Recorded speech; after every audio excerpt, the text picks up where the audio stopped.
Imagine this for just a moment. There's a movie coming out that you've sort of been thinking about seeing. And the truth be told, you're not really that excited about it because it seems like the movie trailers always make a movie look better than it really is. I mean, come on, how many times have you found yourself disappointed because the trailer hyped up a movie, but it didn't live up to your expectations? You know, the kind of thing where you would have been happier just sitting at home in your jammies, watching reruns on TV? So what happens is that you sort of start distrusting any advertising that's coming right out of Hollywood. It's like anything else. When a marketer toots their own horn about a product or service, you know they're totally biased, right? So it's kind of hard to believe the advertising. But now imagine this. What if one of your friends goes to the movie and then totally raves about it to you? They tell you the reasons why the movie was so awesome, and they specifically say you should go see it too because they know you'll love it. So what happens? Well, probably you're going to go see the movie, and that's because someone that you know, like, and trust recommended it to you. The truth is, it doesn't even have to be a close friend who recommends the movie. It just needs to be someone you trust. It might be a movie critic, for example, but just having that extra opinion from a third party often helps push you over the edge so you buy the product. And you know what? That's what your prospects are looking for too. They're looking for someone they know, like, and trust to recommend your stuff. It's pretty simple, and that's why viral marketing is such a powerful traffic strategy when it's used the right way. And that's because viral traffic is all about friends telling their friends about your product, service, or website. It's pretty cool, huh? So listen, there are just tons of ways to create viral content that gets passed around your niche. You've probably even participated in sharing funny, inspirational, novel, or unique content with your friends. You know how this stuff can just take off and explode all over the net. Now, viral content can take a lot of forms. For example, photos, like those funny cat photos, and pop culture memes that everyone loves to share. Powerful quotes, especially if they're embedded in an easy-to-share image. Videos, from short and funny Vine videos to awesome how-to videos, to average people doing extraordinary things, even to inspirational TED Talk videos. Even commercials get shared when they're unique or funny enough. Just think of the Super Bowl commercials. Another thing you can share are infographics, especially if they boil down a complex set of data into something that's easy to digest. Articles, which might be anything from opinion articles to how-to articles, which share something extraordinarily useful. Software and apps. Hey, if it's free and it's useful, you better believe people are going to share it with their friends. You get the idea. You just need to create something truly useful or amazing, put it in an easy-to-share format, kickstart the viral effect, and then watch your viral campaign take off like a rocket. Okay? So I know that sounds easy on paper, but the truth is, most people stumble when it comes to implementation. So let's talk a little bit about how to do this in a step-by-step format. The first step is to create something that people want to share. Now, this is where a lot of content creators stumble. This is so basic. If the content isn't share-worthy, then people aren't going to share it, right? Think about gossip for a moment. If I whisper to you that I saw your neighbor mail a letter today, are you going to share that? No, because who cares? It's not exciting, it's not eyebrow-raising, it's not share-worthy.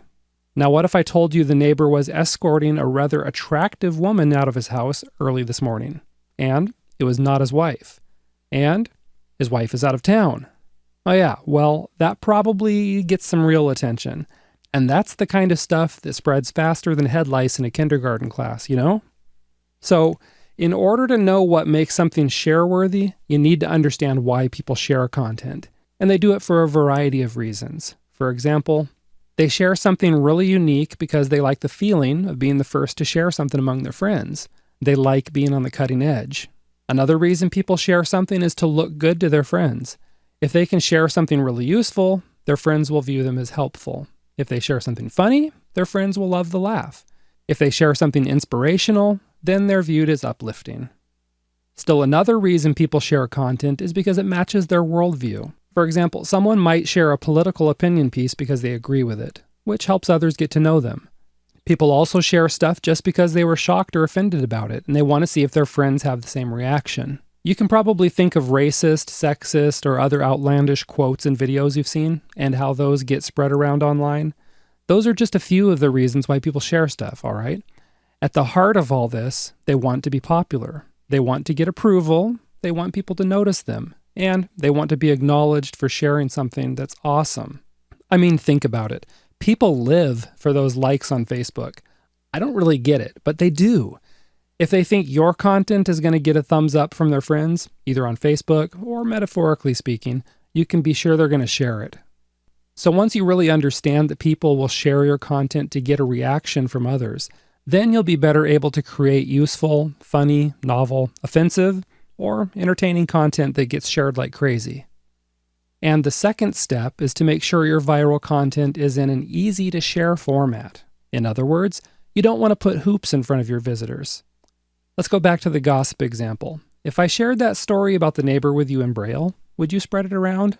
Nope, too many hoops. You're not going to learn Braille just to find out the gossip. Now, the same thing here, your customers aren't going to do extra work just to see your content. If you're looking for maximum shares, then you want to make sure the content is as easy to share as possible.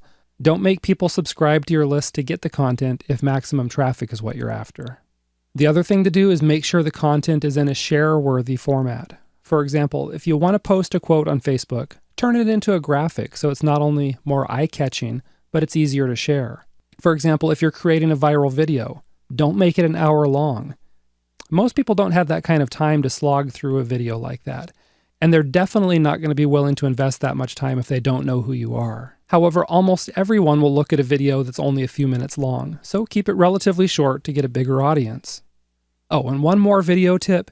If you absolutely need to have a big video, then just break it up into smaller, exciting, and cliffhanging segments to keep your audience engaged. All right? The third step is to get people to share your content. Creating something that's share-worthy will go a long way in helping you get the viral effect going, but you can get people sharing your content even more by doing two things. First, you want to create a strong call to action. This is where you might specifically tell people to share your content. For example, you might just say, share if you agree, or share with your friends. You can even give your visitors a feel-good reason to share the content, such as something like, give your friends a good laugh by sharing this video today. But however you do it, the point is that you specifically instruct people to share the content. You don't want to take anything for granted, you just spell it out for them. Okay? The second thing you can do to increase the viral effect in a big way is to give people an incentive to share. The idea here is to bribe them just a little bit, such as giving them a free report, video, app, or other tool or resource if they share your content. Now, unless you're bribing a corrupt government official to pull some string for you or make a murder rap go away, don't worry about this. This kind of bribing is totally legit. And one really easy way to bribe folks is by using Social Share Monkey, which unlocks a gift for your visitor just as soon as they share your content on Facebook, Twitter, or other social platforms, which brings us to the final point. The fourth step of creating a viral campaign is to kickstart the viral effect. You know, it'd be great if you just dropped your viral content somewhere on the internet and the next day you magically had oodles of people viewing and sharing it. But in the real world, it doesn't quite work that way. You need to kickstart the viral effect by getting it in front of as many people as possible, as quickly as possible. Eventually, it's going to reach a point of critical mass, and then it's going to take on a life of its own. But how do you help it along in the meantime? Well, any which way you can. Post it on social media, blog about it, tell your mailing list about it, ask your joint venture partners to share it. The more people who see it up front, the more people you'll have sharing it, and the quicker your viral content is going to explode across your niche. Okay, and there you have it. The 4 steps to creating a viral campaign that sweeps across your niche. Check the resource section on this site for tools to help you do this, like Social Share Monkey. And then get brainstorming on what kind of content you're going to create to tap into this awesome source of traffic. And again, see you in the next video.